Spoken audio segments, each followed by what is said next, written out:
Hi everyone, welcome to my online class.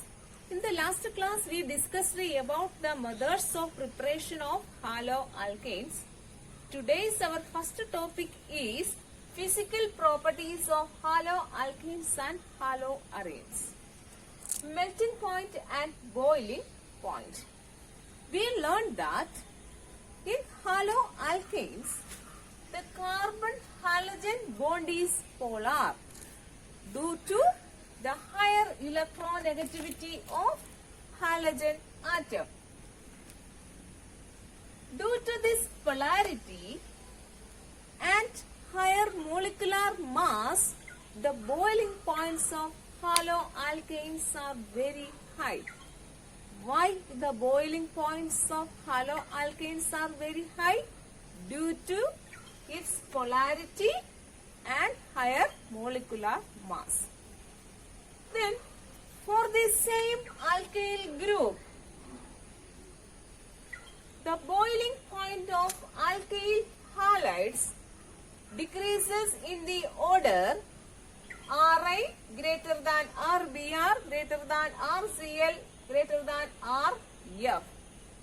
This order is based on the mass and size of the halogen atom. This order is based on the mass and size of the halogen atoms. As the mass and size of the halogen atom increases, the boiling point also increases. Because as the size and mass of the halogen atom increases, the van der Waals forces of attraction also increases. Okay, as the van der Waals force of attraction increases, its boiling points also increases. Then isomeric haloalkanes. Boiling points of isomeric haloalkanes. The boiling point of isomeric haloalkanes decreases with increase in branching.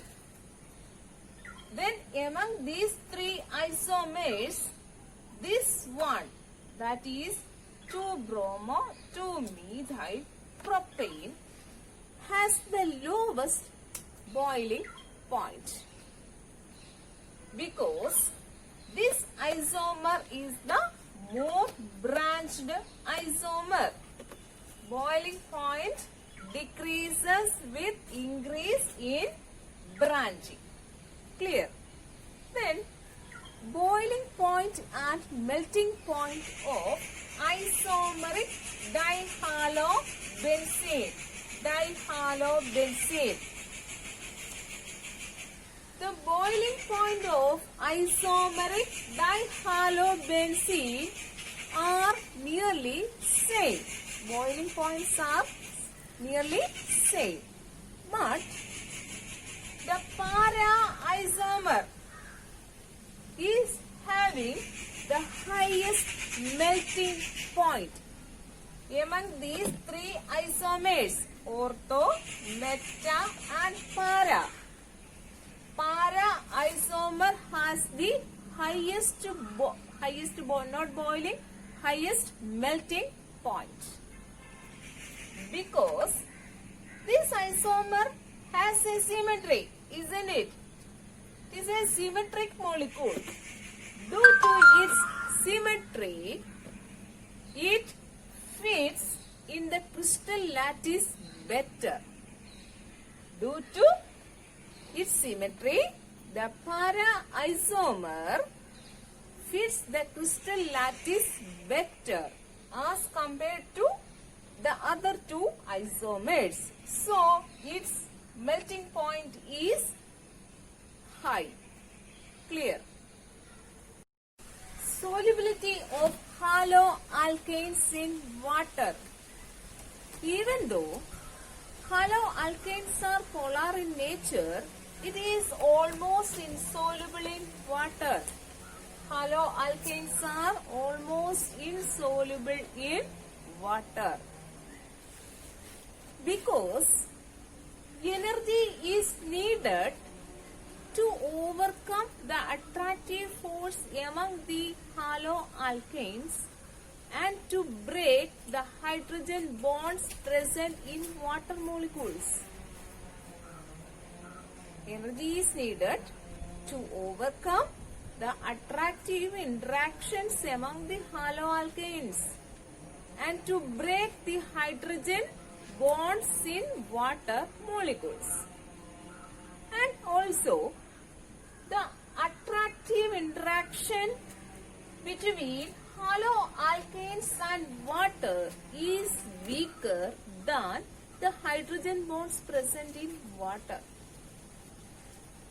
The attractive interaction between haloalkanes and water is weaker than hydrogen bonds present in water. So, less energy is released when a new interaction set up between haloalkanes and water. So, haloalkanes are almost insoluble in water. Why haloalkanes are insoluble in water? We need large amount of energy to overcome the attractive interaction among the haloalkanes and to break the hydrogen bonds in water, and less energy is released when a new attractive interaction set up between haloalkanes and water. So, it is less soluble in water. Clear? Next topic, reactions of haloalkanes.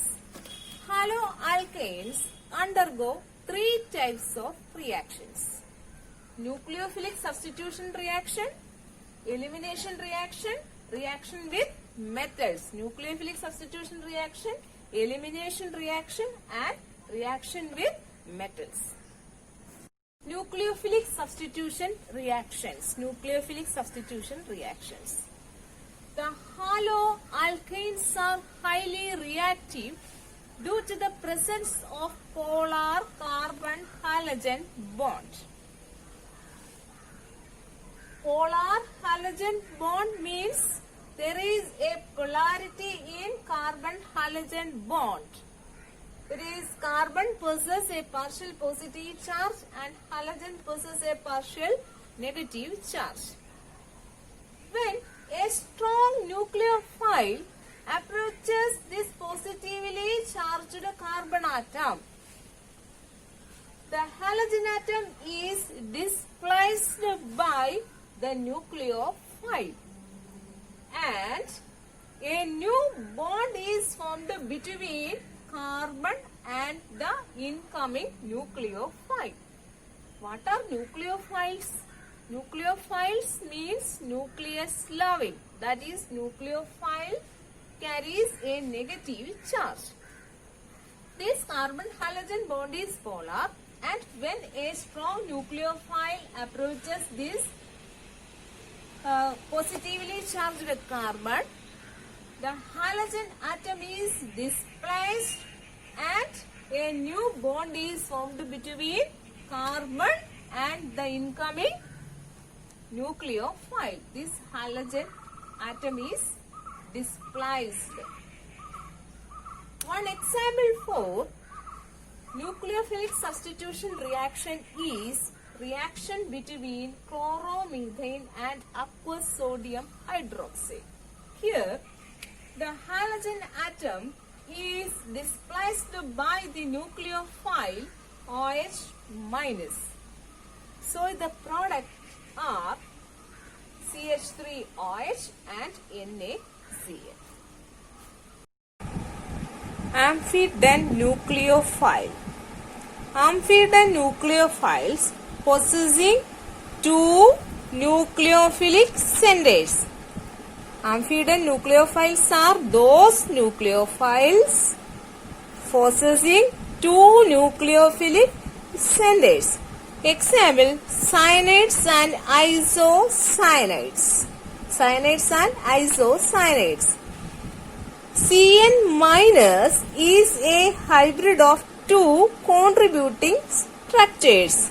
These are the two contributing structures of Cn minus. Here, carbon is having minus charge. Here, nitrogen possesses minus charge. Therefore, it can act as a nucleophile in two different ways. Linkage through carbon and linkage through nitrogen. Linkage through carbon forms cyanides and linkage through nitrogen forms isocyanides. Another example is nitrite group. In nitrite group, there are two different points of linkage. Linkage through oxygen atom and linkage through nitrogen atom.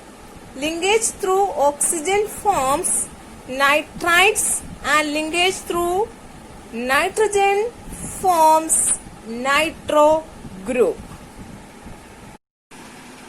The relative reactivity of haloalkanes. The relative reactivity of haloalkanes is Ri greater than Rbr greater than Rcl greater than Rf. This order is related to the strength of the CX bond and the bond dissociation energy. The bond dissociation energy is least for carbon iodine bond, while it is maximum for carbon fluorine bond. Therefore, carbon iodine bond is the easiest to be broken, and hence alkyl iodides are more reactive than other alkyl halides. Mechanism of nucleophilic substitution reactions. Nucleophilic substitution reactions takes place by two different mechanisms, SN1 and SN2. SN2 is substitution nucleophilic bimolecular. Substitution nucleophilic bimolecular SN2. Substitution nucleophilic unimolecular SN1. Substitution nucleophilic bimolecular mechanism SN2 mechanism. The rate of this mechanism depends on the concentration of the nucleophile and the alkyl halide. The rate depends on the concentration of both the nucleophile and the alkyl halide. So, this mechanism follows second order kinetics. Here the alkyl halide is called as substrate, and this mechanism takes place in a single step. Here the nucleophile attack the substrate, that is the alkyl halide, from the opposite side of the leaving group. Here the nucleophile is OH minus and the leaving atom is chlorine. The nucleophile attack this alkyl halide from the opposite side of the leaving atom, and the bond formation and the bond breaking takes place simultaneously. It is represented by a transition state. This is the transition state. Here the bond formation between the nucleophile and carbon atom and the bond breaking between chlorine and carbon atom takes place simultaneously. Here the nucleophile and the leaving group is partially bonded to the carbon atom. As the time progresses, the bond between the carbon and the nucleophile becomes stronger, and the bond between carbon and chlorine atom becomes weaker. And finally, we get the product. Since the nucleophile attack the alkyl halide from the opposite side of the leaving group, this mechanism is accompanied by inversion of configuration. What is configuration? Configuration is the arrangement of atoms or groups in space in a molecule. The arrangement of these atoms in space, that is configuration. After this reaction, the arrangement of these atoms are inverted. That is, its configuration is inverted. That is the inversion of configuration. Tertiary alkyl halides are least reactive towards SN2 mechanism because in the case of tertiary alkyl halides, the bulkier groups hinder the approach of the nucleophile. These bulkier groups hinder the approach of the nucleophile. Thus, the reactivity of alkyl halides towards SN2 mechanism is in the order primary greater than secondary greater than tertiary. Substitution nucleophilic unimolecular SN1 mechanism. The rate of SN1 mechanism depends solely on the concentration of the alkyl halide, not on the concentration of the nucleophile. That is, it follows first order kinetics. This mechanism takes place through two steps. One example for SN1 mechanism is the reaction between tertiary butyl bromide and OH minus. Here Br minus is displaced by OH minus ion. We get the product tertiary butyl alcohol.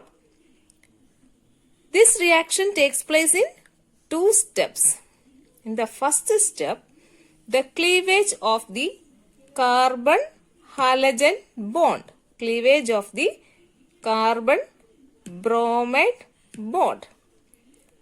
The products are carbocation and bromide ion. It is the slowest and reversible.